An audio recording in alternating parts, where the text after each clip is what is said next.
Hello, everyone. We transition to this afternoon and the program on intersection of diversity, equity, and inclusion with health workers' well-being, a systems approach. So I hope many of you enjoyed this morning. I know so many of you are here and you stayed, which is wonderful. We also had, I'm told, 300-some people online this morning as well. So all told, I think that we did our job, right? Got it done. And I'm sure that the National Day by March 18th will be official from the U.S. government, which will be so, so exciting. So we heard from policymakers, health system leaders, young clinicians talk about how critical that to be sure that health workers can thrive and they can provide the best possible care. Of this, ensuring diversity, equity, inclusion is critical for health workers to thrive. So our Action Collaborative, highlighted in our national plan, released in 2022, to mobilize collective action to advance health workers' well-being, and of course, diversity equity is one of those plans, priority areas. So in the national plan, we outlined 7 specific goals to create the right possible working environment, culture, and recruit a diverse and inclusive workforce. So DEI efforts are successful if everyone feels a sense of belonging and has psychologically safe space to bring their full selves to work. So when health workers can bring their background, training, and experience to fulfill their professional calling, we all benefit. So I look forward to hearing from our speakers today who will illustrate the importance of building health workforce that reflects a growing, aging, and more racially diverse population.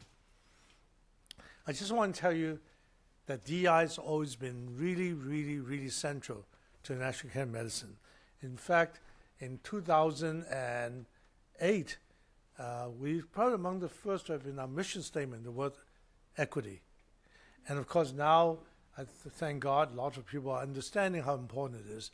Diversity, you name it.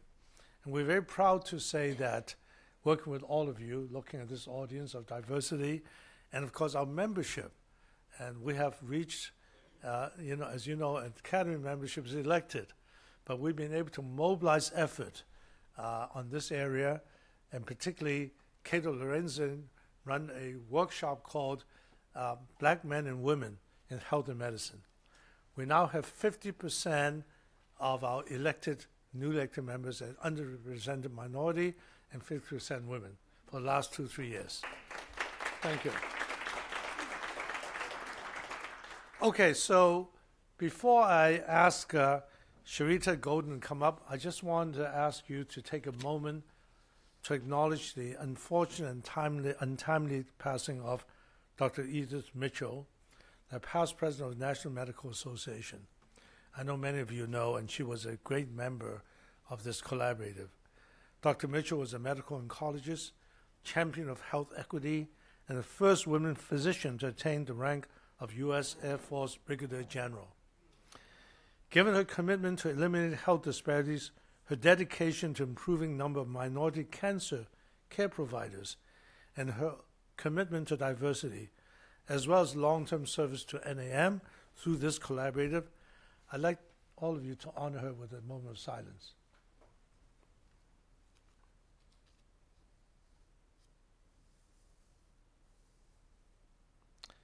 Thank you very much.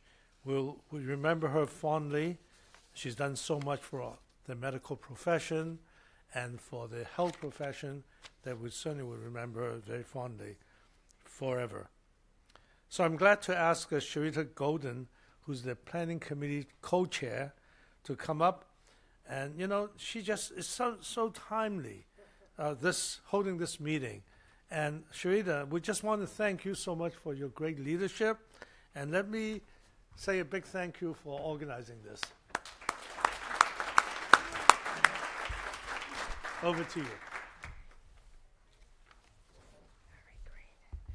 All right, well, good afternoon. It's really a pleasure to be here, and thank all of you, not just for being here, but for the love that you've sent to me. I really appreciate that. It's been great for my well-being, so thank you for that. So I just want to provide a bit of context for the conference, but really want to start out as the committee co-chair and on behalf of the planning committee that's listed here on this slide, want to thank each of you for attending, to engage in this very important dialogue, and definitely want to thank our planning committee for all of your insights and advice as we were planning this session. I think we've got a really great program planned this afternoon. So for nearly 5 years, I served as the Chief Diversity Officer for Johns Hopkins Medicine, and in that role had the pleasure of partnering with our Chief Wellness Officer, Dr. Lee Biddison, who actually served as co-chair of this planning committee. She had a family commitment and couldn't be here today, but I'm really grateful to her because this was sort of our joint brainchild. And so she and I both entered our roles just prior to the start of the COVID-19 pandemic. So we both had to help our organization navigate in two different ways. So the Office of Wellbeing was really focused on supporting our healthcare workforce, and the Office of Diversity, Inclusion, and Health Equity was really focused on supporting our non-clinical frontline workforce and the marginalized communities who were dying disproportionately from COVID-19. And then there was the xenophobia experienced by our Asian colleagues at the start of, and throughout the pandemic, the racial awakening following the murder of George Floyd, and the shooting of the Asian spa workers, all in the span of a year. At one point, I thought there was a black cloud following me around when I took on this role, but these were all of the things that really happened. So in late 2021 and early 2022, as the Office of Wellbeing was sort of planning our pandemic emergence activities across our institution, Dr. Biddison had an important insight that she shared with me. She said, as we recover from the pandemic, different parts of our workforce are recovering from different things. And I thought that was so deeply insightful of her because there was the infectious disease component of the pandemic, but then there were all these other lived experiences that people had that converged with the pandemic. And so there was more than one thing to recover from. So yes, it was the death of patients. It was the death of some of our family members. It was the burnout that a lot of our workforce was experiencing, but then there were just other things that people needed to recover from. And so that was what was incorporated into joint programming between our two teams that you'll hear about later, and really was the genesis for this collaborative conference. So despite the progress that we've made in recruiting, retaining, and supporting a diverse healthcare workforce, there are many threats to our ongoing progress that are adversely impacting the well-being of a large segment of our healthcare workforce from marginalized backgrounds. So since we finished planning this conference, universities in Utah and Florida have dismantled their offices of diversity, equity, and inclusion because that's the law in their state. And then these offices, address the needs not only of racial and ethnic minoritized individuals. I think there's a big focus on race, but it's other marginalized identities. Like our office addressed those with disabilities, sexual and gender diverse individuals, religious minorities, many, many others. There were so many people marginalized that came to our office that I think people are thinking about this as only a race issue. It is not. It is a human issue. And we have multiple diversity dimensions, and we really need to recognize that when we dismantle those offices, who is going to ensure that our employees and students and trainees with disabilities actually get the accommodations they need? And who's going to ensure that our patients get the accommodations that they need? So we really need to think more broadly about this. So that is the genesis of this, and we hope that you will see that in the sessions and the speakers that we have throughout the afternoon. So just want to share with you the overall objectives of the conference. So we want to describe multi-level determinants. So this is individual, organizational values and systems of the occupational well-being among our healthcare workforce members from diverse and underrepresented backgrounds. As we were planning, we recognized that this is multidimensional and we need to approach it from that way. We also want to identify the strategies of measuring equity and well-being over time across demographic groups within our healthcare workforce. And that will allow us to make data-driven decisions and accountability around intervention development, implementation, and assessment. And then finally, we want to identify key elements of an integrated framework to guide DEI and well-being efforts and support leaders in promoting the occupational well-being for an emerging, diverse healthcare ecosystem. So we really want to figure out what is a framework that we can put around this that really started at a conversation that Lee Biddison and I had over Zoom about 3 years ago. So with that in mind, it gives me great pleasure to introduce our keynote speaker for the afternoon, Ms. Tiffany Wright. Tiffany joined Johns Hopkins University as Deputy General Counsel in May of 2023. And prior to joining Hopkins, Ms. Wright served as Associate Counsel for Racial Justice and Equity to President Joe Biden. And I have had the pleasure of working with her directly and look forward to her opening presentation for us. So thank you.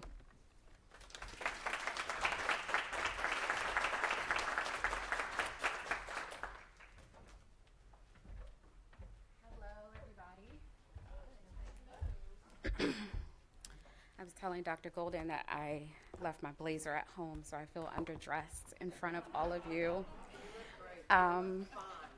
Thank you. So let me just make sure my tech is set up. Is this what I use to advance? Okay. All right. All right.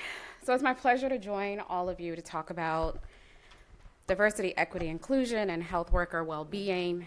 And I'll start by telling you what I think about as I thought about what to talk to you about today.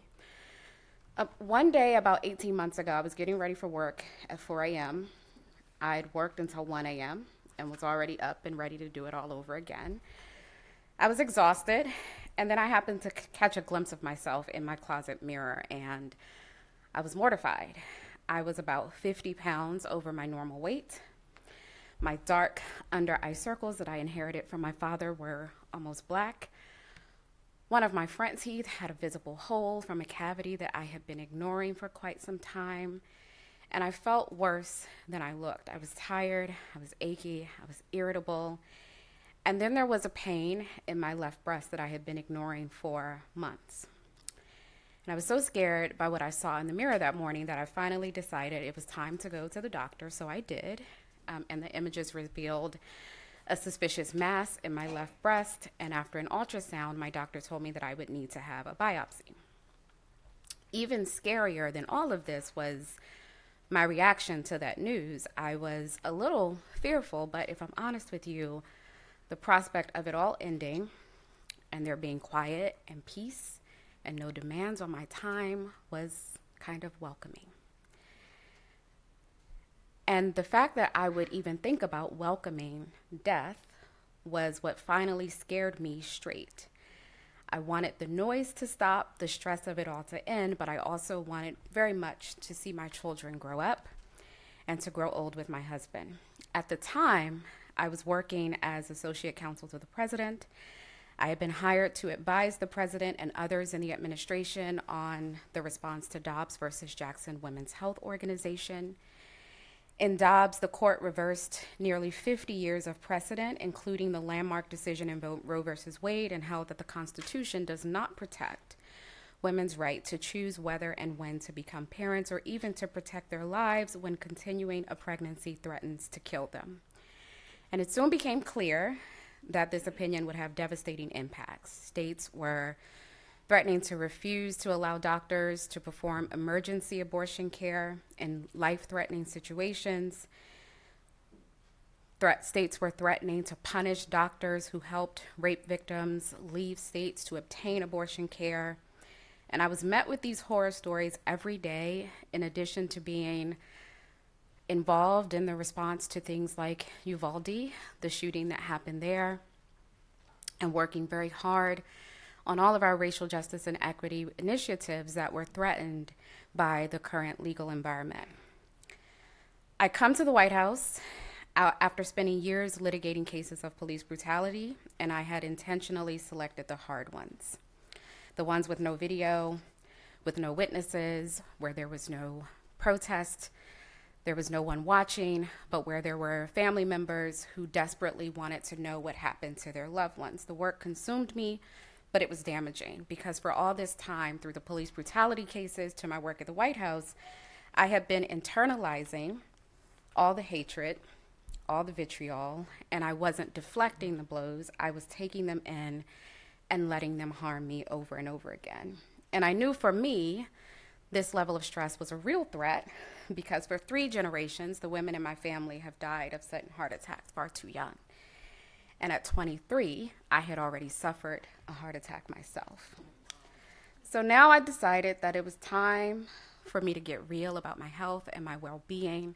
I remained very much committed and dedicated to the work, but I had to not let it kill me. And it was around this time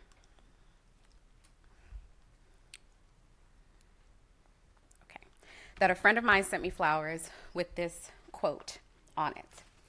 Caring for myself is not self-indulgence. It is self-preservation, and that is an act of political warfare.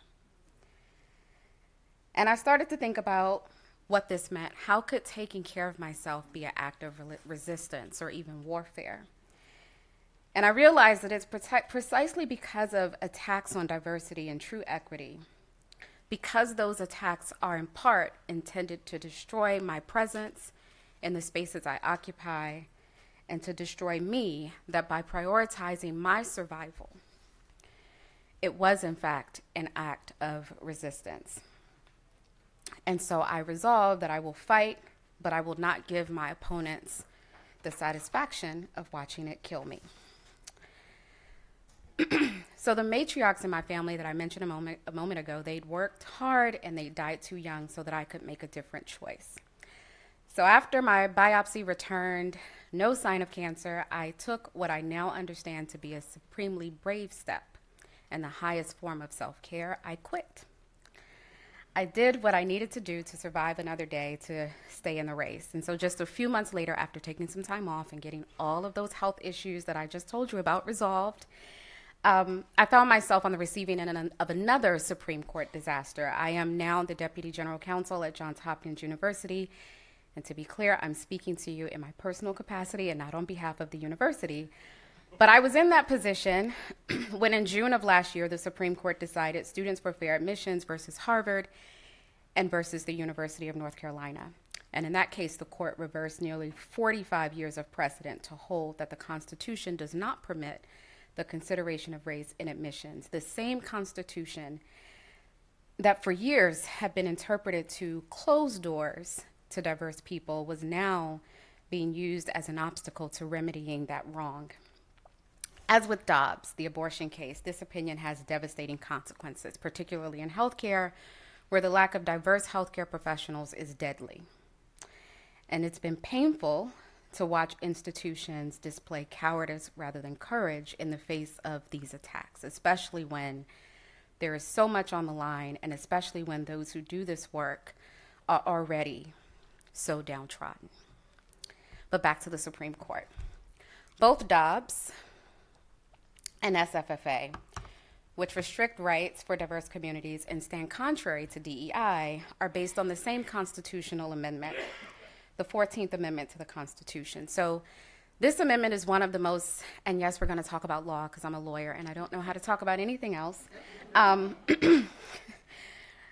It's one of the most consequential amendments. It is the most litigated amendment. It is in many ways the constitutional cornerstone to all of our civil rights protections. It says that we shall not be deprived of liberty without due process. This was at issue in Dobbs, and the question was whether this guarantee of liberty protects women, provides women a right against forced birth. And it says we are entitled to equal protection. And this is what was at issue in SFFA, where the court determined that equality required ignoring race in the admissions process, despite the history of it. The Supreme Court says that these decisions in Dobbs and SFFA are based on the history and tradition of the 14th Amendment and the history of these words that you see here. But the story of how we got the 14th Amendment and the critical civil rights laws based on it is a story of women who lived through horrific circumstances but nonetheless persevered.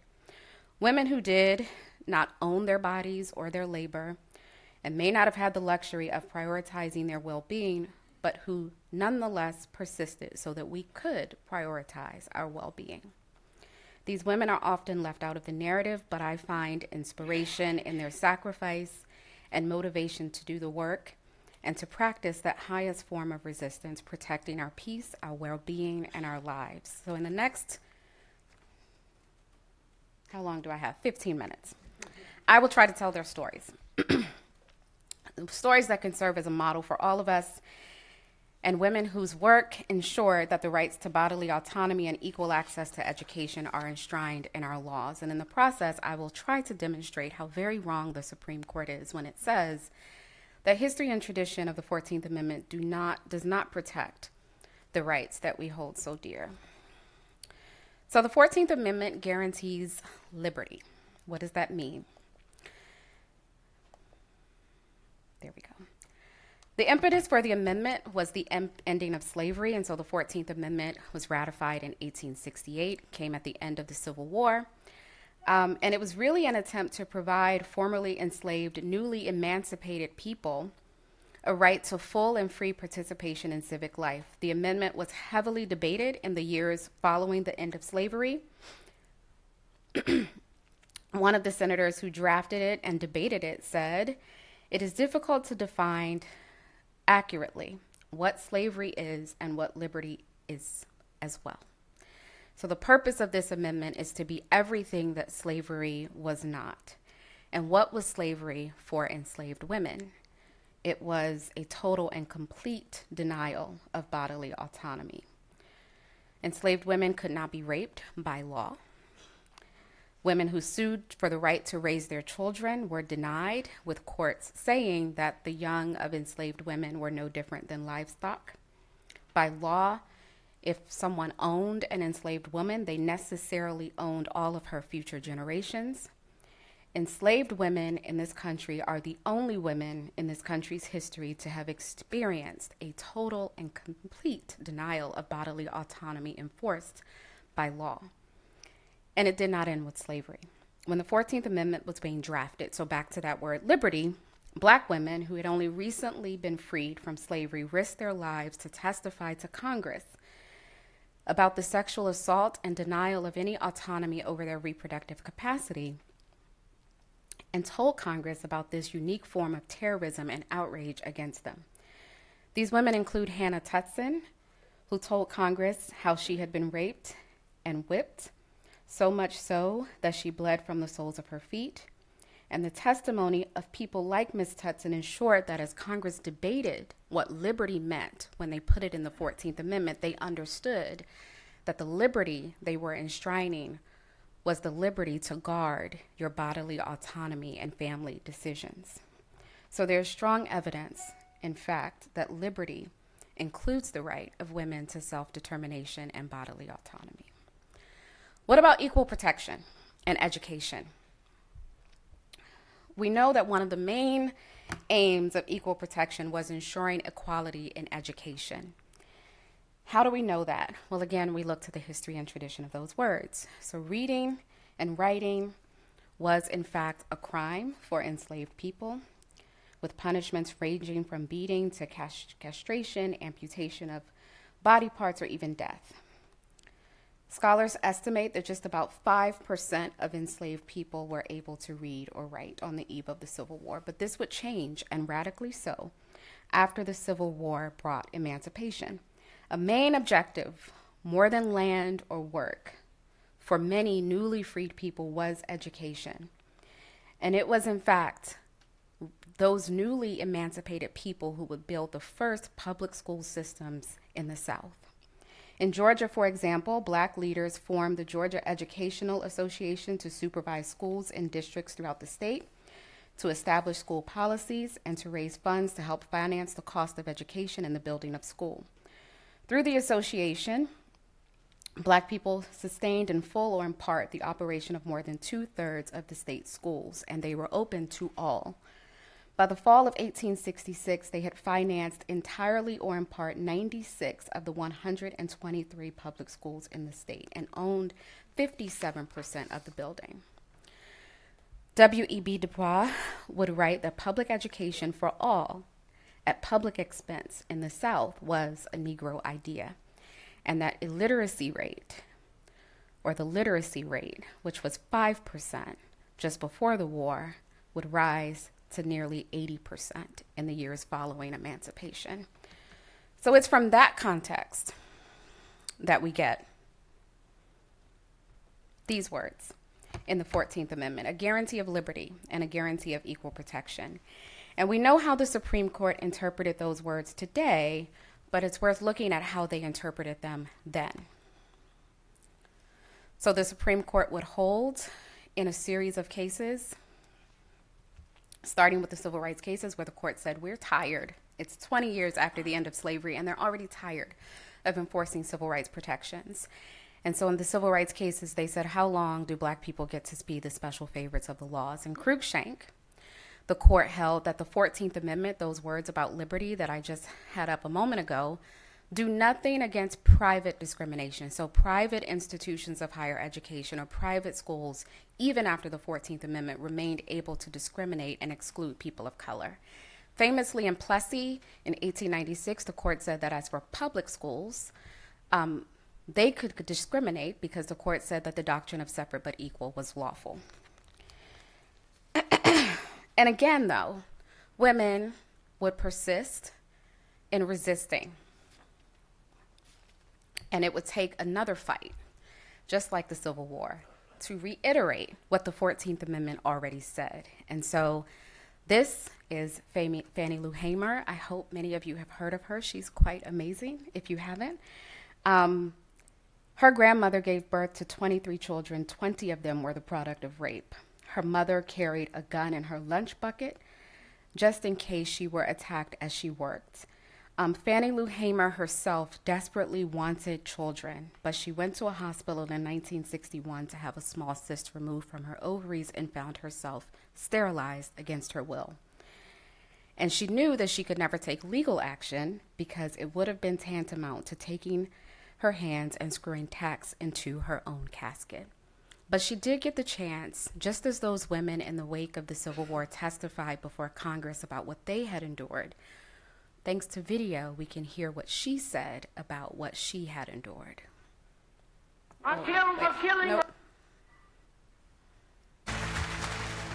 Mr. Chairman, and to the Credentials Committee, my name is Mrs. Fannie Lou Hamer, and I live at 626 East Lafayette Street, Roosevelt, Mississippi. Sunflower County, the home of Senator James O. Eastland and Senator Stinney. All of this is on account of we want to register to become first-class citizens. And if the Freedom Democratic Party is not seated now, I question America. Is this America, the land of the free and the home of the brave, where we have to sleep with our telephones off of the hook because our lives be threatened daily because we want to live as decent human beings in America? Thank you.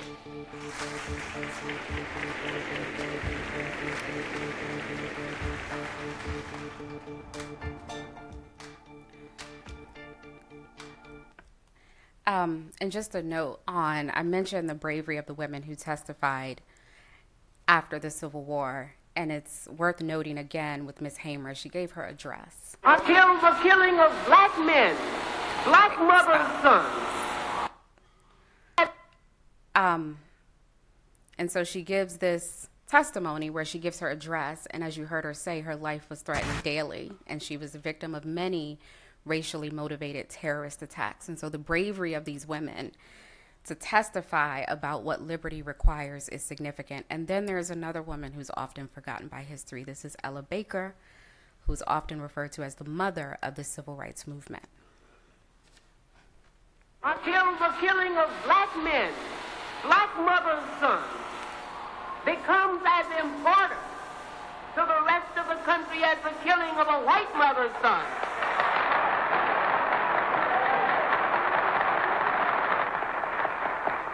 We who believe in freedom cannot rest until this happens. We who believe in freedom cannot rest. Sorry. Cannot rest. Mr. Chairman.